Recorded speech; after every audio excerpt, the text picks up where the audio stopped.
صاحب عمرے پر جانے کا طریقہ اور احکامات بیان فرما دیں۔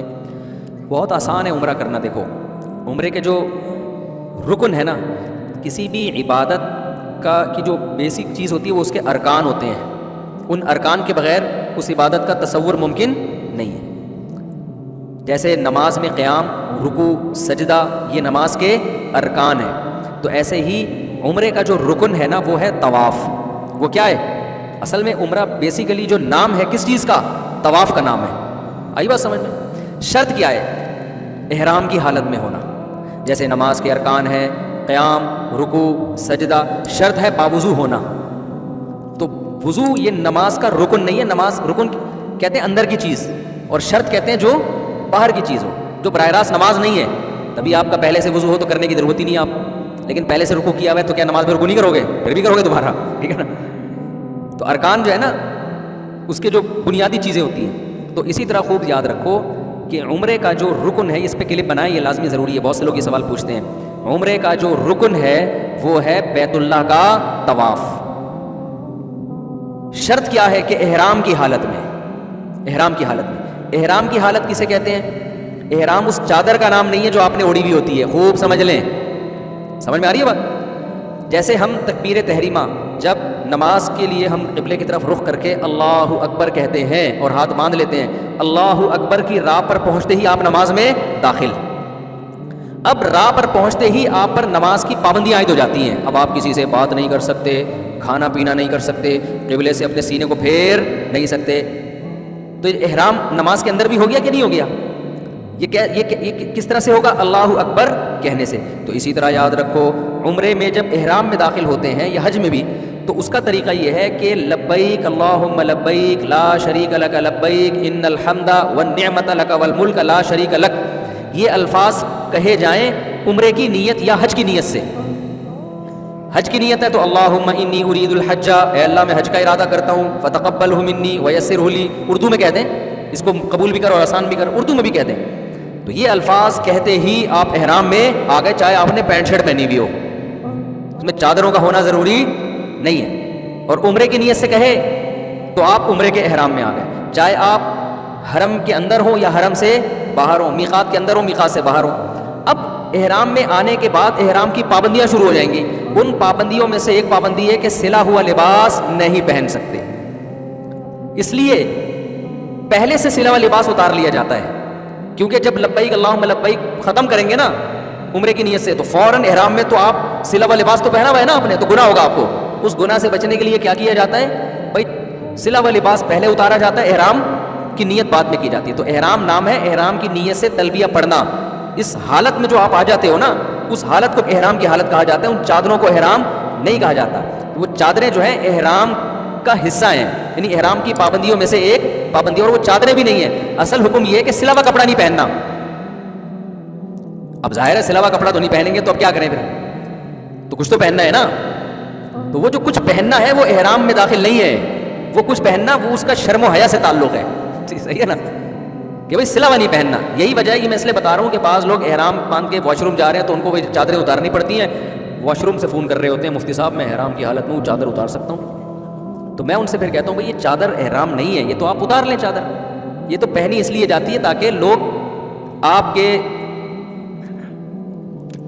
ہے نا، اچھا نہیں ہے نا، یہ بری بات ہو جائے گی، خود سوچو، تنہائی میں بیٹھ کے کبھی غور کرنا میں کیا کہہ رہا ہوں، اچھی بات ہے یہ، تو جسم تو چھپانا ہے نا اپنا، تو اس کے لیے یہ کیا جاتا ہے، تو اس میں چادریں داخل نہیں ہیں۔ دوسری بات یہ کہ اس احرام اگر آپ مکہ جا رہے ہیں، کسی بھی نیت سے مکہ جا رہے ہیں، میقات سے باہر سے، جیسے کراچی سے، طائف سے، مدینہ سے، تو اسلام کا حکم یہ ہے کہ آپ میقات بغیر احرام کے کراس نہیں کر سکتے۔ تو وہ ایک الگ چیز ہے، وہ کیا ہے؟ اس کا عمرے سے تعلق نہیں ہے، بلکہ اس کا اس سے تعلق ہے کہ آپ نے عمرے کی نیت کر کے میقات میں احرام باندھا کیوں نہیں، آپ نے عمرہ کیا کیوں نہیں؟ عمرہ نہ کرنے کی وجہ سے آپ پہ دم واجب ہوتا ہے، تو اب اس کا عمرے سے براہ راست تعلق نہیں ہے، بلکہ وہ یہ ہے کہ مثال کے طور پر شریعت آپ کو حکم دے کہ فلاں وقت میں نماز پڑھو، نہیں پڑھے تو یہ سزا ہے آپ کی۔ تو اب جو بھی باہر سے آ رہا ہوتا ہے مکہ یا بیت اللہ مکہ جا رہا ہے کسی بھی کام سے، تو اسلام اس پر لازم کرتا ہے کہ آپ چونکہ مکہ اللہ کا شہر ہے، آپ اس پہ جا رہے ہو اور آپ ہو بھی مسلمان، تو یہ جو اللہ کی باؤنڈری ہے نا جس کو میقات کہا جاتا ہے، تو پہلے آپ نے جا کے عمرہ کرنا ہے اور احرام آپ کا شروع ہوگا میقات سے پہلے پہلے. یہ اگر آپ نے کراس کیا میقات تو بعد میں احرام تو مان لیا جائے گا, لیکن دم آپ پر واجب ہوگا کہ آپ نے کیوں یہ بغیر احرام کے کراس کیا. سمجھتے ہو کہ نہیں سمجھتے؟ اور جب حرم میں پہنچ گئے آپ, پھر دوبارہ عمرہ کرنا ہے تو پھر احرام باندھنے کے لیے ضروری ہے کہ کم سے کم مسجد عائشہ تک جائے. وہ افضل تو یہی ہے کہ پھر میقات سے باہر جائے, لیکن مسجد عائشہ سے کر لے گا تو بھی اس میں اختلاف ہے علماء کا. ہماری جو رائے ہے وہ اس کے مطابق ہم جواب دے رہے ہیں. تو خلاصہ میں جلدی سے سمیٹتا ہوں. عمرہ نام ہے بیت اللہ کے طواف کا, شرط کیا ہے کہ احرام کی حالت ہو. اور سعی جو ہے نا وہ عمرے کا رکن نہیں ہے, عمرے کے واجبات میں سے ہے. واجبات سمجھتے ہیں؟ یعنی اگر سعی نہیں کریں گے آپ نے طواف کرنے کے بعد تو گناہگار ہوں گے اور دم دینا پڑے گا آپ کو. دیکھو رکن چھوٹ جائے نا تو چیز کا وجود ہی نہیں ہوتا. کرتے ہیں سجدہ کرتے ہیں, یہ ارکان ہے نا. رکوع چھوٹ جائے, سجدہ چھوٹ جائے تو سجدہ صاحب سے نماز نہیں ہوگی, کیونکہ نماز کا رکن ہی نہیں پایا جا رہا. لیکن اگر آپ نے یہ تمام چیزیں کر لی, اتحیات کے بعد غلطی سے درود شریف پڑھ لیا, اٹھنے میں تاخیر ہو گئی, تو ارکان تو پھر بھی پورے ہو رہے ہیں نا.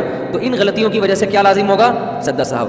تو جب آپ گئے احرام کی شرط پوری کر کے آپ نے بیت اللہ کا طواف کیا, اس طواف کے نتیجے میں آپ کا عمرہ ہو گیا. سعی یہ عمرے کے واجبات میں سے ہے.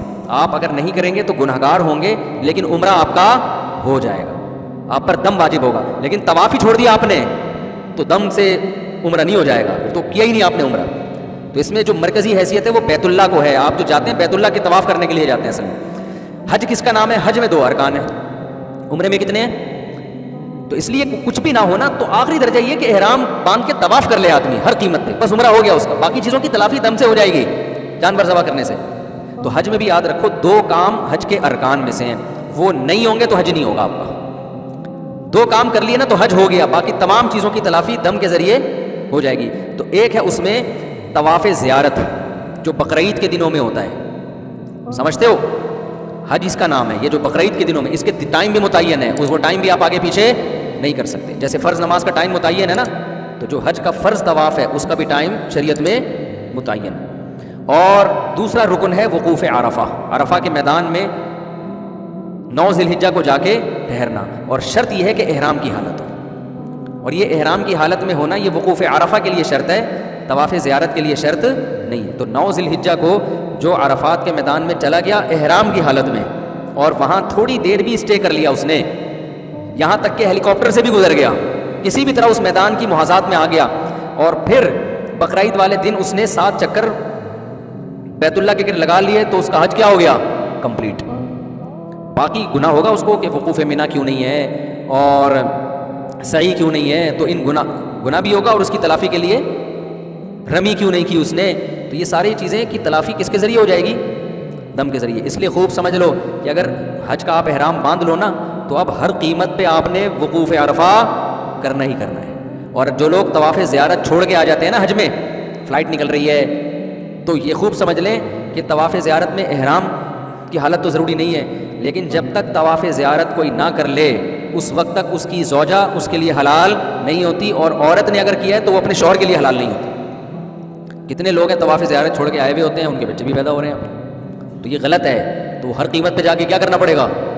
تو اس لیے طواف زیارت کو حج میں بہت فوکس کرنے کی ضرورت ہوتی ہے کہ بھائی یہ تو کرنا ہی کرنا ہے.